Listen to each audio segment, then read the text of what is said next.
Hello class, and welcome back to Master Duel Academy. I am Professor Lex, your instructor for this series, and today we will be covering a topic that's pretty relevant to what I've been up to lately, and that is testing for tournaments and preparing for them in general. For those who don't know and haven't seen the video yet, I participated in the first ever Girl Power Yu-Gi-Oh! Tournament this past weekend, and I managed to get top 8. I was first place after Swiss with Bestial Sprite Synchro, and I made a tournament report that I'll go ahead and link in the description below if you feel like checking that out over there. But I wanted to talk a little bit about the process that I like to undergo when preparing for a tournament and how tournament decks differ from a deck I would use on like Ranked Ladder, because I do think that there is a significant difference between building the two that might not seem readily apparent at first. But before we get straight into it, don't forget about last week's homework assignment. Last week's homework assignment for last week's lesson, which was Deck Building 101, is to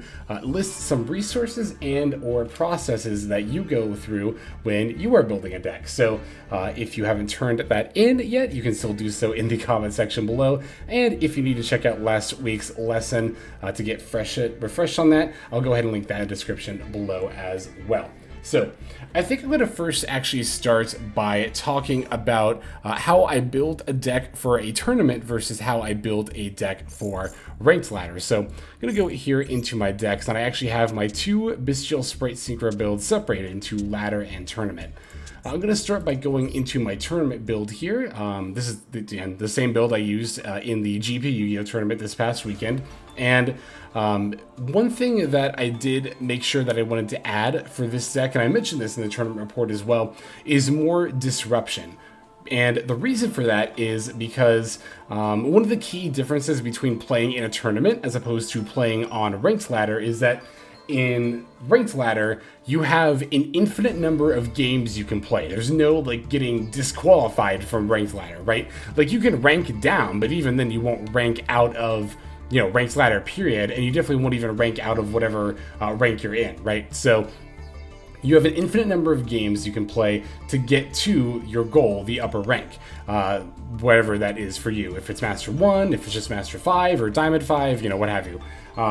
In that regard, it's a matter of not needing to win so many games in a row, but just needing to win a percentage of games. As long as you're winning above 50% of your duels, then that's all you need to do in order to net gain spots on the Ranked Ladder there. So in that regard, I'm actually going to pop over to my ladder build and kind of illustrate this a little bit more.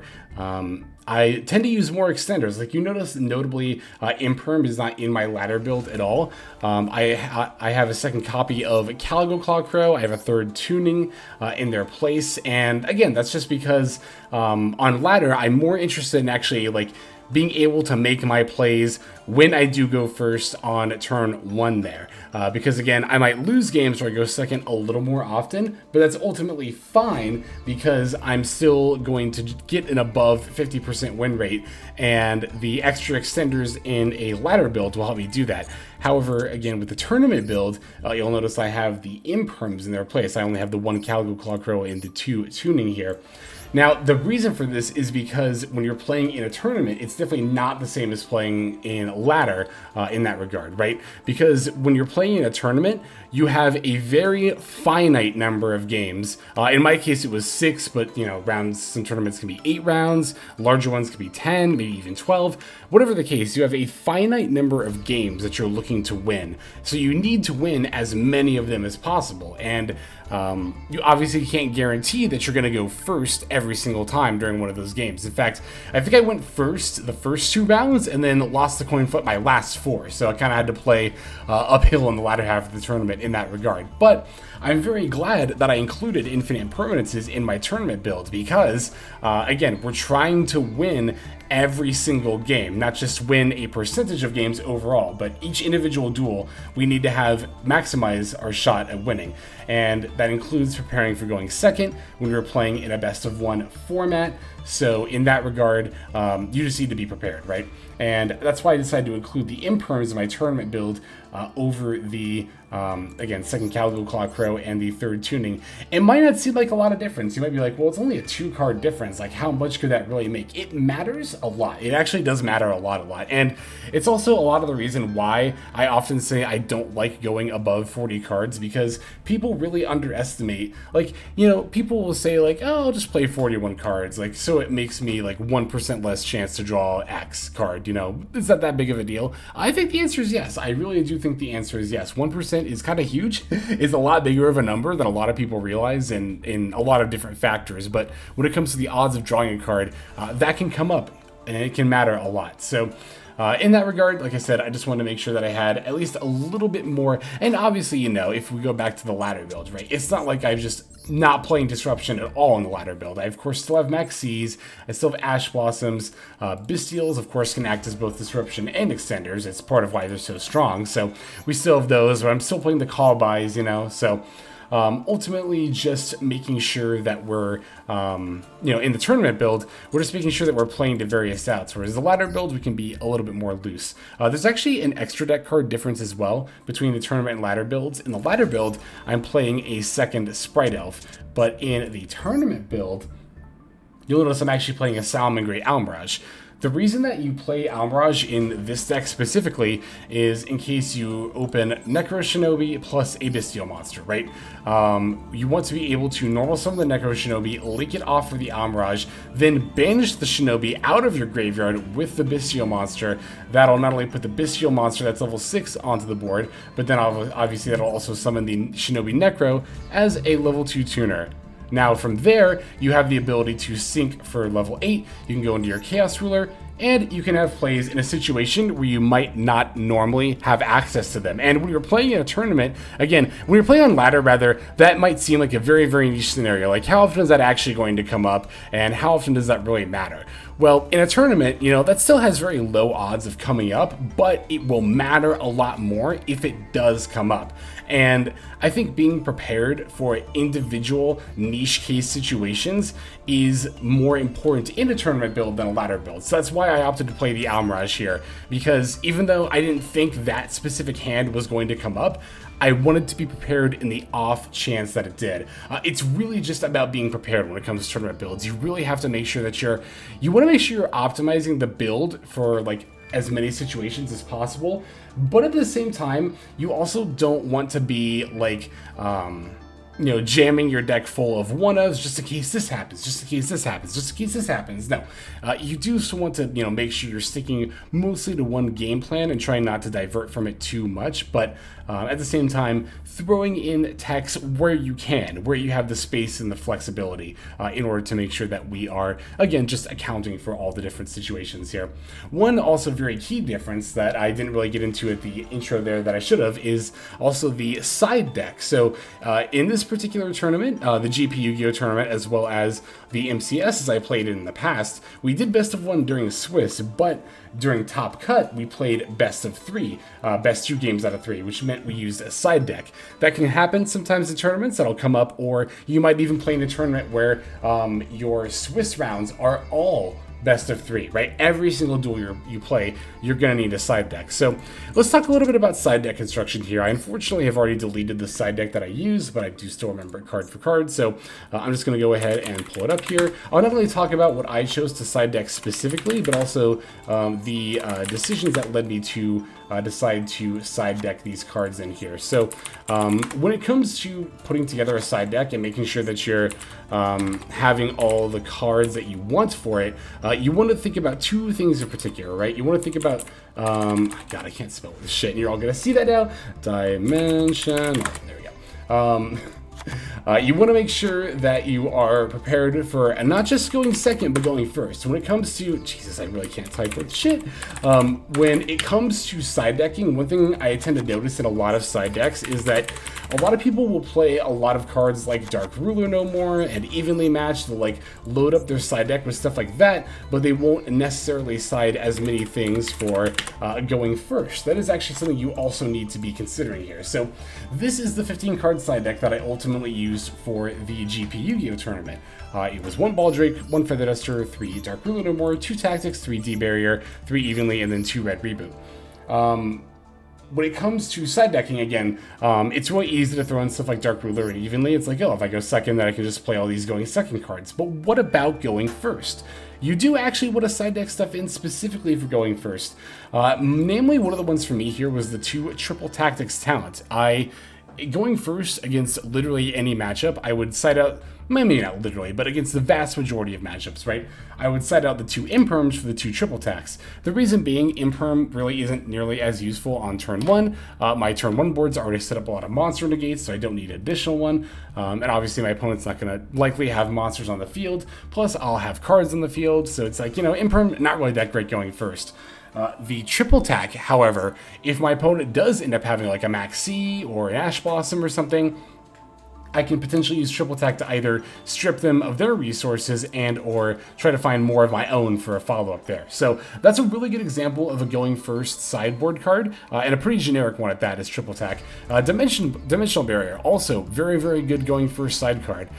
This card is good to stop, obviously, Tearlament and Branded, as you can just flip this, call Fusion. But even, depending on the deck you're playing with or against, you could potentially call Synchro against Sword Soul, and maybe even some decks like Dragon Link, although, to be fair, you can't call Link with this, so it's not like you can stop them in that regard, but you could maybe at least stop the Chaos Ruler / Baron / Borload from hitting the field there. But, Dimensional Barrier is something you specifically want to side going first because it's a trap card. You have to set it, and, it's not really played in the main deck because you can't guarantee that you're going first. But when you do know you're going first, you do still have the option here to set up a card like this. And again, there's more obvious going second stuff here. I do also have a couple of cards for more specific matchups, but this is the other thing I wanted to get into when talking about the side deck. It can be really tempting to load up your side deck with like, okay, I'll side these 3 cards against this one deck. Then I'll side these 2 cards against this one deck. Like, having side deck cards specifically for one matchup. But I don't like building side decks that way personally, and I think it's much better to build side decks with a more generalized game plan, right? Like even, I'm citing Duster and 2 Red Reboot here, right? And although I am mainly citing these for Labyrinth, which I expected to see a decent bit of, these are also just generically good against, like, back row decks, period. There could be Trap Tricks that I could cite it against, which there was actually towards the top table. Someone was on a Runic, could potentially side these against Runic. But again, even though I am more thinking of specifically Labyrinth, I still want to make sure that the cards I'm bringing in are not just only for Labyrinth, that they're actually good against a majority of the field. Baldrake was the one slot where I did get a little specific. This is mainly here specifically against Tearlament. However, it's still not wild for me to want to side deck this going second against like Dragon Link or maybe even Branded Despia, just to have another disruption option. So again, even if you are siding something really with mainly the intent of playing it against one deck, you still want to make sure that it's going to ultimately end up being useful against many different decks and not just the one, right? That's a very easy trap to fall into when you're building a side deck. That, again, alongside of only side decking, preparing for going second. You do, again, just want to make sure that we're thinking about going first as well. One other thing that's really, really easy to do is to build a side deck, but then not really thinking about the swaps that you're going to make. So I'll go ahead and save this just to, make sure we have it so we can go back to it. But like, after building the side deck, would then go back to the tournament build and be like, okay, so if I am going second against Tearlament, for example, like, what am I taking out of the main deck? And then from there, what am I planning on taking out of or putting in from the side deck? Versus going, did I say going second, first? Whatever I didn't say, going first against Tearlament, that's going to be different. That is going to be different. Like, you want to make sure that you're, again, just bouncing between your side and your main, figuring out not only what you're going to put in, but also what you're going to take out. And again, you really do want to do this not only for every matchup, but also for going first against every matchup, as opposed to going second against every matchup. It can seem like a lot of work, but it is ultimately worth it because you really don't want to be having to figure all this out and going through this process like mid-match as you're side decking. That's actually a mistake I've made a lot in the past, not just playing during the MCS, but also like in the past when I would play in the TCG, right? And I would be playing best of 3 at paper events, right? I would often, honestly and admittedly, not really think much about what I was going to side out until I was actually in the process of side decking, which, your thoughts are going to be in a completely different place. You're going to be in the moment as opposed to theory crafting mode. And when you're in theory mode and figuring it out and theorizing it, you have a lot more time and just general calmness to really assess what needs to go in, what needs to go out, and not feel pressured to based on how a game specifically went, right? Like game one, it might be like, oh, my opponent happened to have this one set card that wrecked me. I'll side in the Feather Duster, sure, but then it's like, do you really need to be bringing in Feather Duster against a deck like, Despia or something? So, again, just want to make sure that we are being relatively objectively minded and doing as much research and planning ahead of time, so that way we don't have to do all of this figuring out during the actual duel itself. Speaking of work and preparing ahead of time, I want to talk a little bit about the process of tournament playtesting. So I do most of my playtesting, not just for videos, but also for tournaments on Ranked Ladder, particularly if it's going to be a best of one event. But the way that I kind of structure it in my head is a little bit different, right? As opposed to just playing X amount of games like you would on Ladder, or just for however long I feel like playing. When testing for a tournament and playing games on Ladder, I play them in sets of 8. Or just however many rounds the tournament is going to be. Even though this tournament was 6 rounds, I thought it was going to be 8 going into it. So I was just doing sets of 8. But I feel like it's a general good consensus as well, because you can look at those sets of 8 and then determine, like, okay, so here, like, I went 6 and 2, so that would be a tournament top. This set of 8 was 4 and 4, so that's not a tournament top. And one thing I also like to do is take notes as well. Now, I usually do it on paper just because it's quicker for me and more easy for me personally than typing out a note mid-match. I'm much faster. I think most people are, but I'm much faster handwriting than I am typing.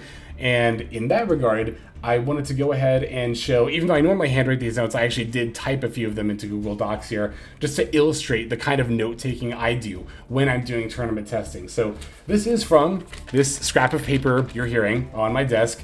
I went ahead and typed it over here in Docs, so that way I could illustrate the type of notes that I take when I'm doing tournament playtesting. So this was actually a set of 16 games as opposed to just 8, but again, I still like to do them in increments of 8. And the main things I like to note are, obviously, whether I won or lost. I'll note what deck I played against, if I'm aware. Sometimes the opponent will concede before I really get to see what they're on. But then I also like to leave a little blurb about how the game went, just to make sure that I am noting that. But I always note whether I went first or second. I like to keep track of that as in addition to the win-loss ratio. So, I mean, as you can see here, this was actually with my ladder build and not with my tournament build.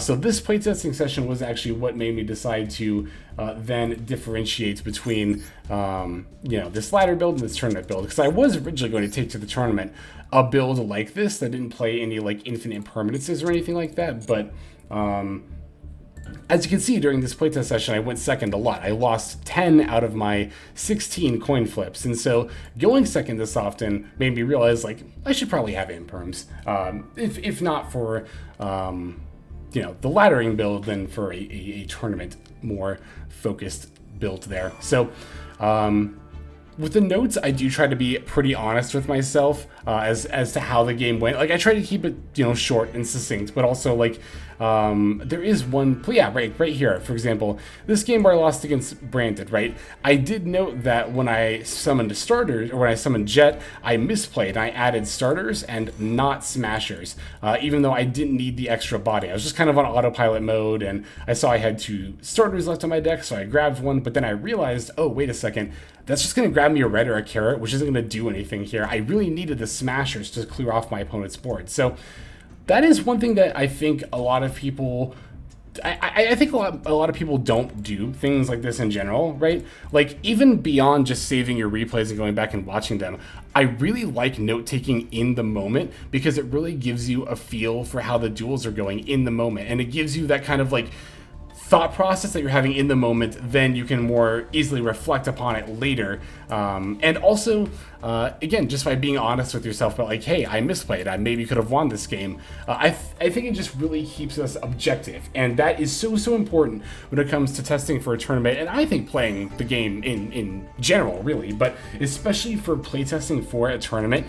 You want to stay as objective as possible. You don't want to be like, oh, well, you know, my deck's fine. I just got luck stacked a lot, so I think I'll be fine for the tournament, even though playtesting didn't go well. Like, really, like, you know, stop and think, like, okay, could I have built my deck to have drawn me better? Could I have put in more outs? Can I do that without sacrificing too much of my engine? Am I playing some unnecessary extenders, so on and so forth? So, you know, again, like I said, I'm just being mostly honest with myself when I'm taking these notes, but I still keep it brief. Like, you know, Lost versus Trap Tricks, I went first with they had Max C, so that means I stopped my play, and then they popped off with theirs, and I lost. Here I went first. I literally Ash Blossomed their Max C, and then they just scooped before I got a chance to play. So, you know, even though that does count as a win, it's like, was that even really a win? It was kind of a non-game. Same with like, you know, this one, for example. I went first, I comboed off, and they scooped before I even saw what they were playing. Again, just trying to be relatively objective with myself. Sometimes I will still get a little bit heated, like here, this loss against Sword Soul, I remember. I had the Ash Blossom. I try to remember what I hit with Ash Blossom. It might have been like a Desires or something, but yeah, as I say here, they had the nuts. The rest of their hand was Ecclesia, Adhara, Ashina, and Emergence. So it's like, you know, one Ash Blossom was never really going to stop that end board anyway. And yeah, you know, if I open to no disruption, I like to note that as well, as opposed to just, you know, I went second versus flow and nothing else. It's like, well, did I have like an Ash Blossom I could have played better? Was it a situation where I could have used an Imperm? Even this information of opening no disruption here, that kind of made me think like, well, maybe I should have Imperms just to have a little bit more disruption for when I do end up going second here. So yeah, again, I don't normally take notes like this in Google Docs, but obviously, you know, some people do prefer to do it that way. Either way, as long as you're taking notes, that is the most important thing. Because again, I do think it keeps us honest with ourselves and it keeps us objective, right? And even more so than giving us the benefit of the doubt, it can often keep us from being too hard on ourselves. Like, you know, for a tournament playtesting session, I would like a record better than 9 and 7. But then again, just noting, going back to the doc here, just noting that, you know, I did lose 10 of those 16 coin flips was very helpful information because it kept me from being like, this deck sucks, I don't really want to take it to the tournament now. It, again, allowed me to stay objective and be like, well, I did go second a lot, so I think this deck is fine, but maybe we just need some more stuff to help us go second. That just, I think, is a very, very helpful thing to do that probably not a lot of players end up doing. But is honestly, again, just I think one of the best things you could do for yourself as far as getting ready for a tournament and also just playing a deck out in general. Another great way to play test, as always ever, is with friends, especially if you have friends who can play a variety of decks. You do want to make sure that if you are playtesting with a dedicated group that you're not getting into like an echo chamber situation where you're just like consistently validating a tech choice that maybe isn't working out, for example. You know, you want to be honest and be like, hey, you know, you've played this card quite a few times against me, and I can tell you from my perspective, it hasn't really stopped me or felt like it was that threatening to me. Maybe you should consider a different tech option. Having that kind of direct feedback from somebody else can be very, very valuable. But again, you want to make sure that we're being honest and objective and critical without being like, you know, rude or anything like that. I think being critical without being like mean, I guess for lack of a better word, is a very important skill to have. And if you can find a playtesting group that's capable of having that kind of discourse, it is invaluable. It is honestly one of the best things you can find. And also just make sure, and this is something that I've personally experienced, not recently at all, but like way back in my past. I would often playtest with players who would like get kind of tilted when they lose, even in like playtesting games, and that's never productive, right? It's never productive to like get frustrated, especially again during playtesting and be like, well, because again, it's going to lead to dishonest results to think like, well, you know, you just luck stacked me during that playtesting game. This tech should be more consistent than that, so I'm just going to go ahead and keep using it. It's like, no, you want to make sure that we're, again, being objective and honest about how the game went, because it could reveal, you know, like, oh, hey, even though this situation was kind of specific, this kind of thing can happen generally, and maybe my tech isn't that good as a result, you know? That's my main, if you take nothing else away from this video about tournament prep, take away these two things. One, you do need to build your deck different for a tournament rather than ladder, and that doesn't just include the side deck, that does include how you structure the main deck. And two, when you're playtesting, just make sure you're objective and honest with yourself about how the games went, about how your choices are going, and about how you can improve as a result. Alright, I think that's about everything that I wanted to cover in this particular lesson. So for the homework assignment, you'll want to go ahead and leave in the comment section below, turn in there, how you prepare for tournaments. Or if you don't play in tournaments, that's fine. You can just let me know how you tend to playtest and build decks differently for going first versus going second, how, you know, tech choices, so on and so forth. But I hope that these tips were of at least a little bit of help. Again, just not really anything super duper formal here. I just wanted to walk you all through how I go about preparing for tournaments, because, you know, I've topped a few. It seems to work relatively well for me, so hopefully it works well for you all as well. That's going to do it for today's lesson, though. So let's go ahead and move now to our outro. Alright everybody, thank you so much for watching all the way to the very end of the video like this. That means a whole lot to me. Not just personally, but it's also a great way of supporting the channel as well. If you're interested in supporting the channel in other means, you can of course feel free to comment and or subscribe right here on YouTube. I'm always looking to the comments section.